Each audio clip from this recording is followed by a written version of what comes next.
이 문화는 한의 문화다, 이렇게 말할 수 있습니다.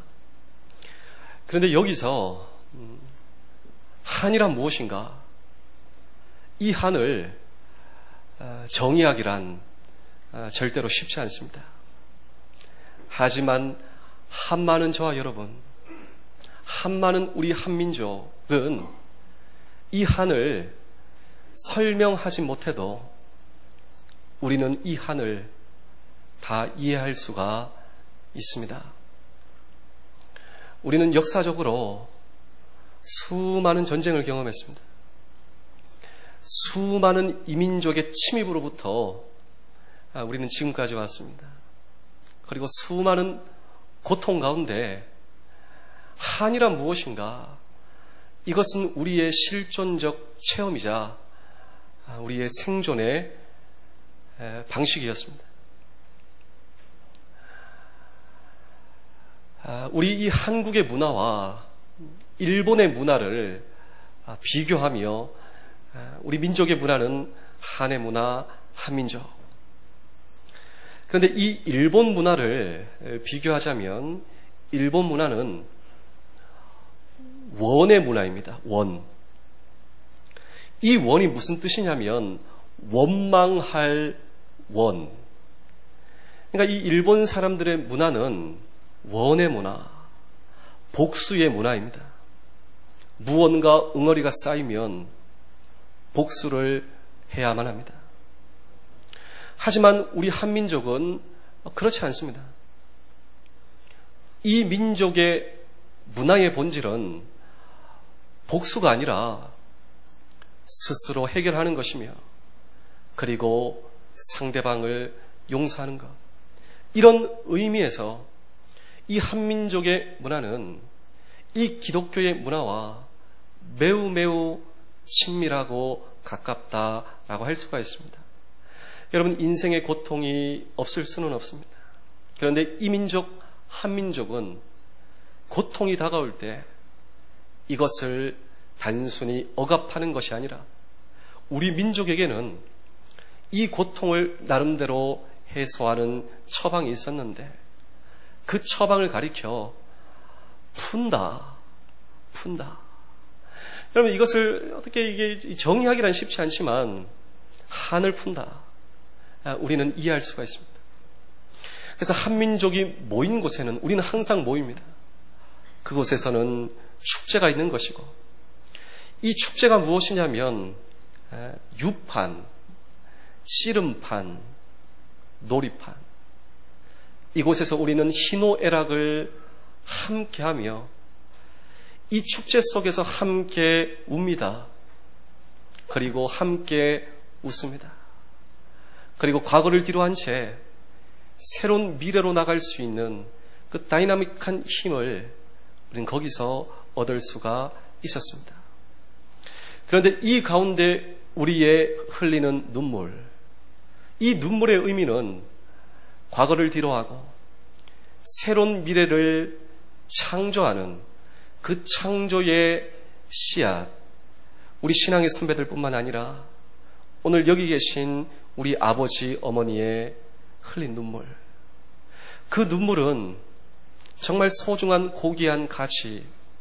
왜냐하면 오늘 이 자리에 있는 여러분, 그 존재 자체가 오늘 이 나라 이민족의 눈물을 흘린 우리 선배들의 오늘 창조의 씨앗의 열매와 결과가 오늘 저와 여러분들이라 할 수 있다면 오늘 우리가 흘리는 눈물, 이 눈물은 다음 세대의 창조의 씨앗, 저는 그 씨앗이 되리라 저는 믿습니다.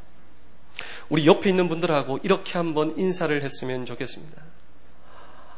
우는 자들과 함께 울 수 있어야 됩니다. 시작.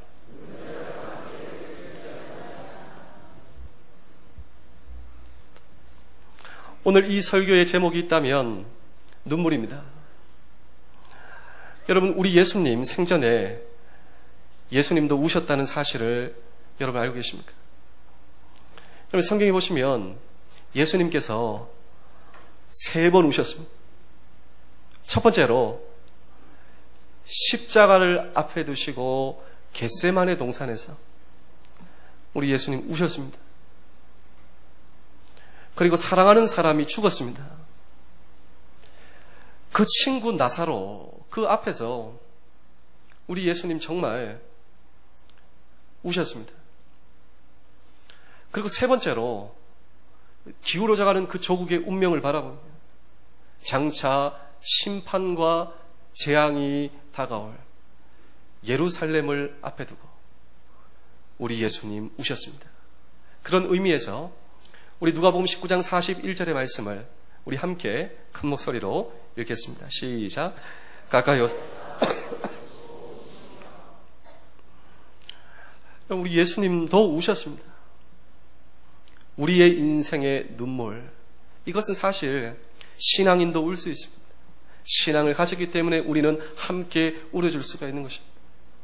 그럼 예수님도 우셨는데 여기서 예수님이 우셨다, 이 울다의 의미는 단순히 눈물을 흘리다, 여기서 끝나지 않습니다. 한 걸음 더 나아가 이 성경 원문에는 이 울다의 의미가 눈물을 흘리다, 한 걸음 더 나아가 에클라우션, 이것은 소리내어 엉엉 울다의 의미를 표현합니다. 오늘 이 사랑하는 우리 성도 여러분, 최근에 정말 우리의 존재를 내어놓고 펑펑 우신 적 있으십니까? 근데 예수님께서 기울어져가는 그 조국의 운명, 심판과 재앙이 다가올 그 예루살렘을 바라보시며 우리 예수님 통곡하셨다라는 것입니다. 그렇다면 도대체 예수님의 눈물의 의미는 무엇인가? 라고 하는 질문을 오늘도 우리는 이 성경 본문 속에 던지고, 오늘도 이 현충일 기념예배, 오늘도 이 시간 주님께서 말씀하시는 주의 음성에 오늘도 귀 기울이고자 하는 것입니다. 여러분, 저는 믿습니다. 무엇을 믿냐면 예수님이 눈물을 흘리셨기 때문에 예수님은 저와 여러분의 눈물의 의미를 누구보다 잘 알고 계십니다. 오늘도 저와 여러분 이 시간에 어떤 눈물의 제목을 가지고 이 자리에 나오신 분들이 계십니까? 그렇다면 오늘도 이 십자가 앞에 예수님 앞에 오늘도 우리의 모든 기도 제목과 눈물을 내려놓고 오늘도 나에게 말씀하시는 주님의 음성의 그 본질은 무엇인가? 오늘도 우리 가정에게 하시는 말씀은 무엇인가? 오늘도 이 시간, 오늘도 우리 교회에게 하시는 말씀은 무엇인가? 오늘도 이 조국에게 말씀하시는 주의 음성은 무엇인가? 라고 하는 질문도 오늘도 우리는 이 성경 본문 속에 묻고 오늘도 우리는 주의 음성에 주목하고자 하는 것입니다. 여러분, 예수님의 이 눈물의 본질, 그것은 우리가 알지 못하기 때문이었습니다. 오늘 이 성경 본문에 중요한 키가 있습니다.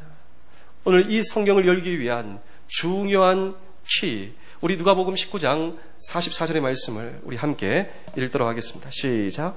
또 너와 땅에 메어치며 돌 하나도 돌 위에 남기지 아니하리니 이는 내가 보살핌 받는 날을 알지 못함을 인함이라 하시니라. 자, 오늘 이 성경 구절에 알지 못함을 인함이라, 이것을 주목해 보십시오. 도대체 이게 무슨 뜻이냐면 우리 자녀들, 제가 자녀들 한번 비유하고 싶습니다. 이 자녀들은 이 부모의 마음을 알지 못합니다. 이 부모의 마음을 알지 못하죠. 근데 어느 순간 그 부모의 마음을 알게 됩니다. 그런 의미에서 우리 주님께서 우리가 알지 못했기 때문에 눈물을 흘리셨다. 부모의 입장에서 이해를 할 수가 있어요. 우리 예수님께서 알지 못하는 그 많은 사람들을 바라보며 예수님께서 우셨습니다. 이것을 좀 더 이해하기 위해서 우리 43절, 44절을 연속해서 한번 읽어보겠습니다. 시작. 날 이를 치라. 내 원수들이 토둔을 쌓고 너를 눌러 사면으로 가두고 또 너와 및 그 가운데 있는 내 자식들을 땅에 메어치며 돌 하나도 돌 위에 남기지 아니하리니 이는 내가 보살핌 받는 날을 알지 못함을 인함이라 하십니다. 이 말씀은 정말 놀라운 말씀입니다. 이 누가복음 19장 43절, 44절을 예수님의 예언의 메시지, 예수님의 예언의 말씀입니다. 그런데 예수님께서 이 예언의 말씀을 하신 후, 정확하게 40년 후, 이 예수님의 말씀은 문자 그대로 토시 하나 틀리지 않고 역사 가운데 성취되게 되는 것입니다. 우리 지지난주였나요? 우리 주일날 8시 반, 우리 MCF 회원들, 우리 현역, 우리 남자 성도님들과 함께 저와 성경 공부를 합니다. 성경 공부를 하면서 하나의 질문이 있었습니다.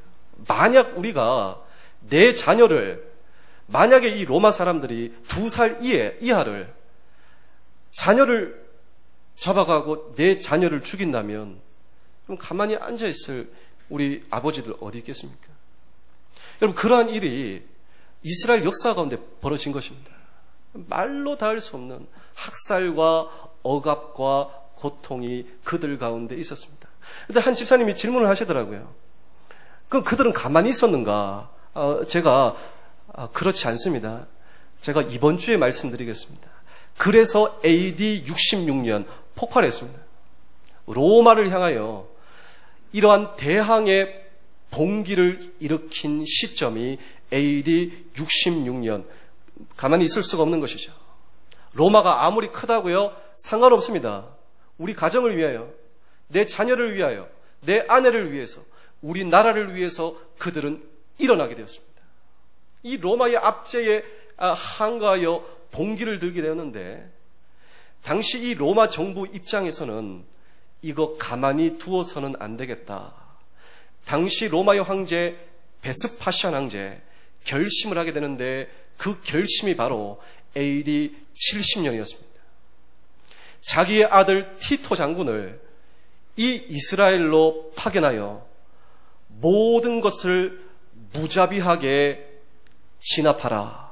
그래서 이 로마의 최고 장군이라 할 수 있는 티토 장군이 로마의 핵심 전력을 가지고 이스라엘의 봉기를 압제하기 위해서 AD 70년 그리고 예루살렘 성을 포위하였습니다. 당시 이 로마의 공성전에 이러한 패턴이 있었는데, 이 어떠한 성을 점령하기 위해서 그것을 둘러싸서 더 높은 토성을 쌓습니다. 그리고 바라보는 것이죠. 여러분, 성을 이 방패 삼아 있는 그 사람들과 장병들의 입장을 한번 생각해 보십시오. 우리는 이것을 방패 삼아 배수진을 쳤는데 그 밖에 우리를 바라보고 있는 더 높은 토성, 사기가 떨어지는 것입니다. 그런 전력을 구사하는 것입니다.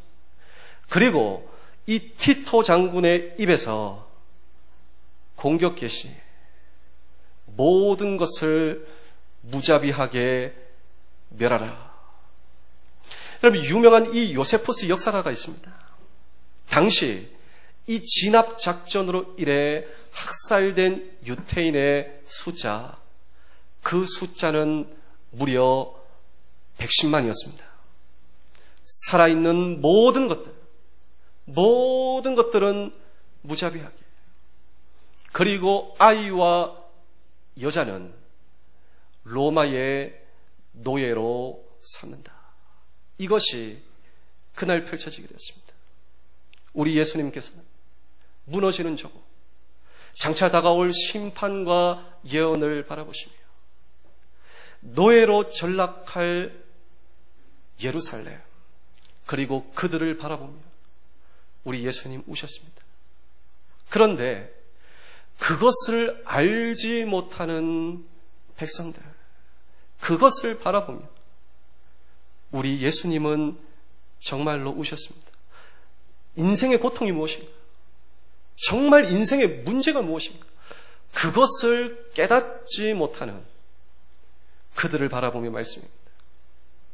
당시 이 진압작전에서 생존하여 혈로를 뚫은 군사들 불과 1000명밖에 되지 않았습니다.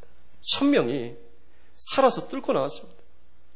그리고 그들은 사해 옆에 있는 이 해발 450m 천연 요새라고 할 수 있는 마사다 언덕, 그때 마사다 언덕에 올라가 배수진을 칩니다. 티토 장군은 자기가 가지고 있었던 이 실바 장군, 로마의 10군단을 마사다 언덕으로 파견합니다. 빨리 진압하라. 모조리 진압하라. 자비와 용서는 없다. 빨리 진압하라. 그런데 이 마사다 언덕에서 3년을 저항하게 됩니다. 3년을. 그런데 그 3년이 흘러가고 AD 73년 이제 견딜 수 없었어요. 더 이상 버틸 수가 없었습니다. 이 마사다 고지의 지도자 벤 야인은 이때 이러한 역사에 남을 유명한 스피치를 남기게 됩니다. 동지들이여, 지금까지 우리들은 참되고 의로우신 하나님 외에는 누구에게도 굴복한 일이 없습니다. 그런데 지금 우리는 이방인 로마 군인에게 죽거나 아니면 항복하여 그들의 노예가 되는 일을 선택할 순간이 가까우고 있습니다. 우리 차라리 명예로운 죽음을 선택합시다. 우리 아내들이 수치를 당하지 않은 채로, 우리 자녀들이 노예됨의 지식을 모른 채로 자유인으로 그들을 죽게 합시다. 그리고 살아있는 사람, 우리 장병들이 제비를 뽑게 됩니다. 이 제비에 선택된 사람이 10명이었는데 그 10명이 칼을 들고 남아있는 모든 사람들을 죽이게 됩니다. 그리고 그 10명도 서로가 서로를 죽이게 됩니다. 남아있는 사람은 여자 2명, 이 마사다 언덕에서 살아남은 사람은 여자 2명, 그리고 아이 9명이었습니다. 그런데 지금도 이스라엘 군인들은 그들이 임관할 때 이 마사다 고지, 이 마사다 언덕에 오릅니다. 그리고 그들은 피를 토하는 절규의 심정으로 이렇게 소리치고 있습니다. We shall not fall again. 우리는 결코 다시는 주저앉지 않을 것입니다. 이스라엘 군인들은 임관하기 전 가장 중요한 시간, 이 마사다 언덕에 올라 우리는 다시는 결코 함락되지 않을 것입니다 라고 하는 조국의 자유 지킴에 대한 충성 맹세를 이곳에서 하는 것입니다. 왜? 그것은 바로 자유 때문입니다. 그런데 사랑하는 성도 여러분, 이 조국 우리나라 대한민국 불과 66년 전 이곳에서 경험된 비극보다 더 참람한 비극이 바로 이 땅에서 일어났다라고 하는 사실을 우리는 결코 잊어서는 안 됩니다. 1950년 6월 달에 일어났던 이 전쟁의 희생자는 우리 대한민국 191만 명, 북은 327만, 총 518명, 사망자가 무려 175만, 이산가족 1000만, 그리고 남편을 잃은 미망인 30만입니다. 그리고 전쟁과 아버지를 잃고 어머니를 잃은 전쟁과 10만 명, 그리고 피난민 320만 명. 여러분, 이스라엘과 비교할 수 없는 더 참담한 사건이 바로 이 땅에서 일어났습니다. 여러분, 최근 경험된 우리가 잘 알고 있는 전쟁이 있다면 이라크 전쟁. 이라크 전쟁은 희생자가 10만에서 30만, 이러한 범위로 전문가들은 추정하고 있습니다. 역사를 통틀어 말로 다 할 수 없는 비극이 바로 이 땅 이곳에서 일어나게 되었던 것입니다. 저는 이런 생각을 요즘 하고 있습니다. 만약 메가더 장군의 인천 상륙 작전이 없었다면, 그것이 성공을 거두지 못하였다면 지금 나는 어떠한 삶의 자리에 있겠는가? 오늘 이 자리에 앉아 계신 저와 여러분은 어떤 자리에 앉아 계시겠습니까? 아마도 북한의 주민들처럼 철저한 노예의 상태로 우리는 생존을 이어가고 있을지도 모르겠습니다. 여러분, 이것이 이 땅 이조국에서 펼쳐진 사건입니다. 그런데 2000년 전 무너져가는 조국, 장차 심판과 재앙이 임할, 그리고 자유를 잃어버리고 인간권을 잃어버린 비참한 노예 상태로 전락해버릴 예루살렘과 그 백성들, 시민들의 운명을 바라보고 우셨던 주님이 오늘 우리의 동일하신 예수님이시랍니다.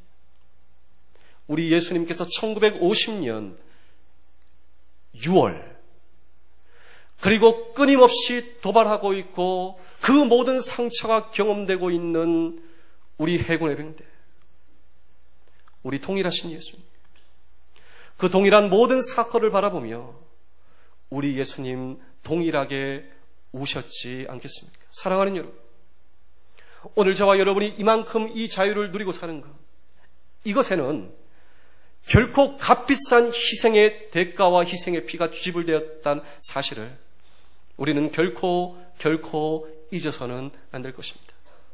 이 워싱턴 DC에 코리안 월 메모리엄 파크가 있습니다. 그것이 오늘도 우리를 기다리고 있습니다. 한국전 전쟁 기념 공원이 미국 워싱턴 DC에 있습니다. 거기는 매우 아주 우리의 이러한 존재를 상념에 잠기게 하는 하나의 문구가 우리를 기다리고 있는데, Freedom is not free. 자유는 결코 공짜가 아니다라는 것입니다. 오늘 우리가 이렇게 자유를 누리고 사는 것, 그런데 이것에는 값비싼 희생과 피가 지불되었다라고 하는 사실을 망각한 채 이 시대를 살아가는 사람들이 얼마나 많습니까? 그 사실을 알고 있음에도 불구하고 부정하는 사람들이 저는 있다라고 생각합니다. 정말 이것을 위해 수많은 사람들이 희생의 대가를 지불하고 주어진 자유가 우리에게 주어졌음에도 불구하고 그 자유의 소중한 의미를 기억하지 못하고 방종과 방탕과 죄 가운데 살아가는 사람. 그런데 저는 이런 생각을 해보게 되었습니다. 오늘 내가 내 안에 있는 죄, 방종, 그리고 방황과 방탕, 혹시 우리 가정에 그런 것이 없습니까? 혹시 우리 교회 가운데는 그런 게 없나요?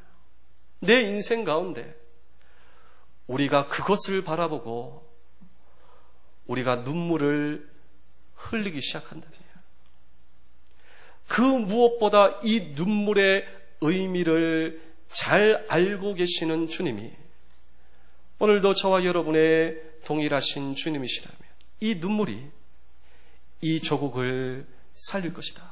이 눈물이 우리 가정과 내 존재와 우리 교회와 우리 공동체를 살릴 수 있을 것이다. 왜냐하면 눈물로 씨를 뿌린 자는 기쁨으로 그 단을 거두리로다. 사실 이 조국의 역사는 눈물의 기적의 역사입니다. 그렇다면 사랑하는 성도 여러분, 우리가 해야 할 일이 있습니다. 그것은 안타까운 내 존재를 바라보고 안타까운 우리 조국과 이 현실을 바라보고 주님과 함께 울어야 할 시간입니다. 한 걸음 더 나아가 예수님의 눈물의 의미는 그들 가운데 알지 못하였고 숨기지 이 사실 때문에 예수님께서는 오셨습니다. 우리 42절의 말씀도 우리 함께 읽도록 하겠습니다. 42절입니다. 시작. 이르시되 너도 오늘 평화에 관한 일을 알았더라면 좋을 뻔하였거니 지금 내 눈에 숨겨졌다. 자, 이것이 무슨 뜻인가? 도대체 무엇이 숨겨졌다는 것인가? 바로 이것입니다, 여러분. 예수님이 평화의 해답이다. 여러분, 예수님께서 오늘도 이 조국의 평화의 해답이다 라고 하는 사실을 믿으시나요? 예수님께서 우리 가정의 평화의 해답의 비밀이라고 하는 사실을 믿으십니까? 그런데 수많은 사람들에게 이것이 숨기워졌다라는 것입니다. 그런데 이 누가복음에서 천사의 메시지를 우리는 주목해 볼 필요가 있습니다. 우리 누가복음 2장 14절의 말씀을 한번 읽어보겠습니다. 시작. 지극히 높은 곳에서는 하나님께 영광이요 땅에서는 하나님이 기뻐하신 사람들 중에 평화로다 하니라. 자, 평화로다. 여러분, 예수님께서 이 땅에 오신 목적과 예수님께서 이 땅에 오신 이유가 있어요. 그것은 바로 오늘 저와 여러분에게 평화를 주시기 위함입니다. 내 인생의 진정한 평화, 우리 가정의 진정한 평화, 이 땅에서 누릴 수 있는 진정한 평화를 주시기 위해서 주님 이 땅에 오셨지만 평화로 오셨지만 그것을 알지 못한다. 그것을 거절하였다라는 것입니다. 우리 마태복음 23장 37절의 말씀도 한번 읽어보실까요? 시작. 예루살렘아 예루살렘아 선지자들을 죽이고 내게 파송된 자들을 돌로 치는 자여, 암탉이 그 새끼를 날개 아래에 모음같이 내가 내 자녀를 모으려 한 일이 몇 번이되냐. 그러나 너희가 원하지 아니하였도다. 자, 암탉이 새끼를 어떻게 품습니까? 간절하게 품습니다. 간절하게. 이게 이 부모의 마음이죠. 어머니의 마음이죠. 제가 어제 제 아내에게 고라니 이야기를 해줬습니다. 갑자기 고라니 이야기가 생각이 나는군요. 어떤 사람이 눈이 내린 산속에 가봤어요. 근데 피자국이 있는 피자국이. 이 동물의 피자국이. 동물의 피자국이. 가보니까 이 어미 고라니가 새끼 고라니를 품고 있었습니다. 근데 그 새끼 고라니가 얼어 죽어 있었어요. 그냥 이 어미 고라니가 이 얼굴을 비비는 것이죠. 살아나라고 얼굴을 비비지 않겠습니까? 도대체 이게 어디서 무엇이 잘못되었는가? 그래서 근데 자세히 보니까요. 엄마 고라니, 이 엄마 고라니가 덫을 밟은 겁니다. 덫을 밟았어요. 그 피는 엄마가 흘린 겁니다.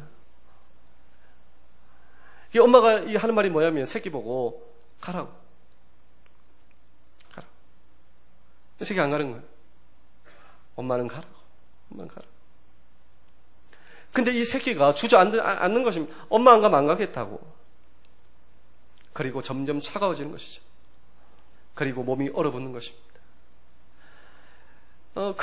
이 새끼, 이 고라니를 이 어미가 안고 있는 것이죠. 아파도 아프지 않은 것입니다. 이 다리, 덫을 밟은 거, 그건 아무런 문제가 되지 않습니다. 깨어나라고 안고 있는 것이죠. 근데 마치 이런 이야기가 오늘 이 성경에 나오지 않습니까? 내가 새끼를 품는 것 같이 내가 품고 있었는데 문제는 무엇인가? 너희가 나를 거절하였다. 이런 예수님의 안타까운 마음이 전달이 되는 것입니다. 여러분, 평화의 왕을 거절했습니다. 진정한 평화를 주시기 위해 오신. 그런데 어떻게 평화를 경험할 수가 있단 말입니다. 여러분, 너무나 역설적입니다. 너무나 아이러니합니다. 뭐가 아이러니하는가? 예루살렘의 뜻이 무엇인지 아십니까? 예루살렘의 뜻이 평화의 도시입니다. 평화의 도시에 평화의 왕이 오셨습니다. 그런데 그들은 평화의 왕을 거절하였습니다. 오늘 이 성경은 참된 평화가 무엇입니까? 하나님과의 화해를 통해서 누릴 수 있는 참된 평화. 그런데 우리의 죄는 하나님과 나 사이의 간극을 벌이게 합니다. 그 어떤 것도 이 간극을 메울 수 없는 우리 예수님 오셔서 내 죄를 짊어지시고 내가 받아야 할 심판을 짊어지시고 하나님과 나 사이, 인간과 인간 사이의 그 간극을 완벽한 평화의 중보자. 그래서 성경은 많은 문제들이 있을 수가 있습니다. 우리는 그 문제들을 극복하기 위해 노력을 하고 있죠. 성경의 선언은 바로 이것입니다. 우리 주 예수 그리스도가 내 인생의 문제의 해답이요, 우리의 진정한 평화의 공급자다 말입니다. 제가 마지막으로 이번 주에 아버지의 눈물이라고 하는, 아빠의 눈물이라고 하는 글을 읽게 되었습니다. 실화입니다.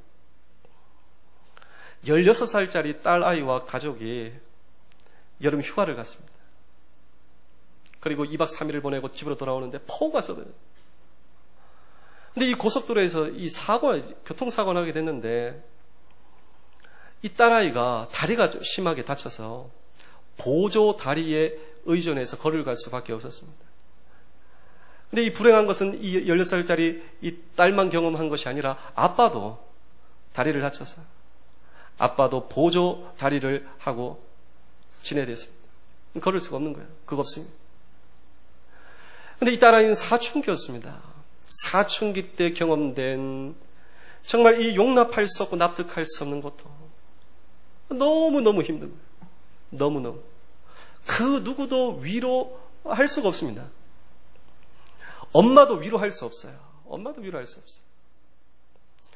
그런데 유일한 위로자는 아빠였습니다. 아빠가 내 마음 아는 거예요. 아빠가 내 마음 아는 거예요. 근데 이 딸이 그 사고 이후로 생긴 이러한 그 습관 하나가 생겼는데 땅을 보고 걸어가는, 땅을 보고. 왜냐하면 나를 쳐다보는 사람, 그 시선이 제일 무서워요. 나를 불쌍해 보는 것 같아요. 이렇게 하다가 겨울날 미끄러져가지고 얼굴이 다 까지고 이게 밀린 것입니다. 근데 그게 아픈 것이 아니라 마음이 더 아픈 거예요. 아빠한테 와가지고 우는 거예요. 난 정말 사람들이 날 쳐다보는 거 싫다. 너무너무 싫다. 그런데 이 아빠가 이 딸을 안아주는 것입니다. 그리고 눈물을 닦아주는 것입니다. 그러면서 이 아빠의 말이 무엇인지 아십니까? 나도 그랬어. 나도 너무 힘들더라. 근데 내가 지나고 보고 나니 그것은 인간만이 할 수 있는 사랑이라. 내가 그것을 알게 됐어요. 이 딸을 믿어주고 딸을 격려하고 위로하는 것이죠. 이 아버지는 딸을 믿어주는 것입니다. 그런데 중요한 것은요, 아버지의 믿음에 따른 부응을 합니다. 여러분, 인간의 믿음도 이런 기적의 역사를 우리에게 제공합니다. 아버지는 딸을 믿었고 딸은 이 아버지의 믿음에 부응을 해서 대학교에 합격을 했습니다. 당당히 합격을 하고 입학식 때 딸과 아버지는 보조 다리에 의존해서 부끄럽지 않습니다. 오히려 이 상처는 훈장입니다. 이제 대학생이 된 딸은 아빠가 너무 자랑스러워. 이런 아빠가 자랑스러워. 이 딸, 아빠는 이런 딸이 너무 자랑스러워. 입학식을 하고 입학식이 끝나고 돌아가는데 긴박한 사건이 벌어졌어요. 이 긴박한 사건이 뭐냐면 아빠가 먼저 걸어가고 딸이 뒤에 하고 엄마가 이렇게 걸어가는데 그 도로에 차가 이게 쌩쌩 지나가는데 어떤 꼬마 아이가 그것도 모르고 지나가려고 하는 거예요. 큰일 나지 않겠습니까? 근데요, 아빠가 보조다리 떼어버리고 뛰어가는 겁니다. 그리고 그 위험에 처한 아이를 벌쩍 이렇게 세웠습니다. 근데 딸은요, 믿을 수가 없는 일이 펼쳐져요. 아빠? 그리고 아빠는 걔를 살리고, 그리고 보조다리 챙기는 겁니다. 챙겨가지고 이렇게 하는데 딸이 불러요. 아빠. 아빠는 모른 척 길을 가는 겁니다. 돌아보지도 않아요. 아는 척도 하지 않아요. 옆에 있는 엄마한테 물어봤습니다. 엄마도 봤지? 아빠 걷는 거 봤지? 근데 예상외로 엄마는 담담했습니다. 놀라지 마. 니네 아빠 그때 다리를 다친 게 아니라 팔을 다쳤어. 너 혼자 힘들게 내버려 둘 수 없어서. 아빠 4년 동안 그렇게 한 거야. 근데 이 딸아이가 듣고 자기도 모르게 눈물이 흐르면 왜 아빠가 그렇게 해? 왜 아빠가 그렇게 해? 정상적인 사람이 너 위로할 수 없잖아. 몸성한 사람이 너 위로할 수 없잖아. 아빠 그럴 수밖에 없었어요. 너 위로하는 거 그거 아니면 아빠는 견딜 수가 없어. 아빠가 견딜 수가 없어. 그런데 네가 아빠 보고 위로받는 거 그게 아빠의 유일한 소망이었고 기쁨이었어요. 이 딸이 눈물이 나는 거예요. 근데 이 딸이 방황할 때가 있었습니다. 방황할 때마다 이 아빠가 딸한테 해준 얘기가 있어요. 이 세상의 모든 것은 하나의 의미만 갖고 있는 것이 아니라 그것이 기쁨이다 할지라도 그 기쁨 속에는 하나의 의미만 있는 것이 아닙니다. 그것이 슬픔이라도 이 슬픔에는 하나의 의미만 있는 것이 아닙니다. 힘들어도 견디다 보면 슬픔도 아름다운 노래가 되지. 이것이 방황할 때마다 아빠가 우는 이 딸에게 해준 말이었습니다. 늘 힘들 때는 이 딸은 아빠를 찾아갔습니다. 그리고 울었습니다. 그런데 사실 울고 있는 그 딸의 아버지는 더 울고 있었습니다. 근데 제가 이 이야기, 아빠의 눈물입니다. 제가 이 글을 보면서 누가 생각나요? 우리 예수님이세요. 여러분, 절름발이 보조 다리를 하고, 여러분 사실 저와 여러분이 인생을 절뚝거리며 걸어가는 것입니다. 그런데 그런 나를 위해 우리 예수님 오셨죠. 그리고 내 눈물을 아세요. 내 고통의 순간 그분은 나와 함께 계십니다. 그분은 나를 버린 것이 아닙니다. 내가 아파할 때 함께 아파하시고 함께 눈물을 흘리십니다. 오늘 그 예수님이 오늘 저와 여러분의 동일하신 예수님입니다. 결코 나는 버려진 존재다. 그렇게 생각하시면 안 됩니다.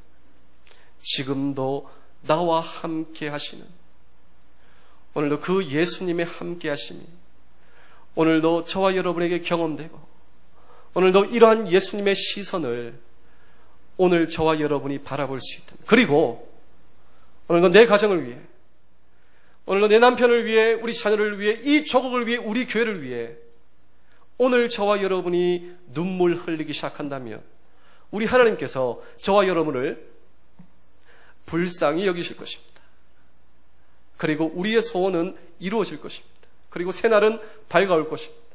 이런 하나님의 나라가 우리 가정, 우리 교회, 우리 부대, 우리의 삶의 터전에 임하실 수 있기를 주의 이름으로 축복합니다. 기도하겠습니다. 우리 이 시간 마지막 반주로 도와주실 때 제 마지막 메시지 한번 귀를 기울여 주십시오.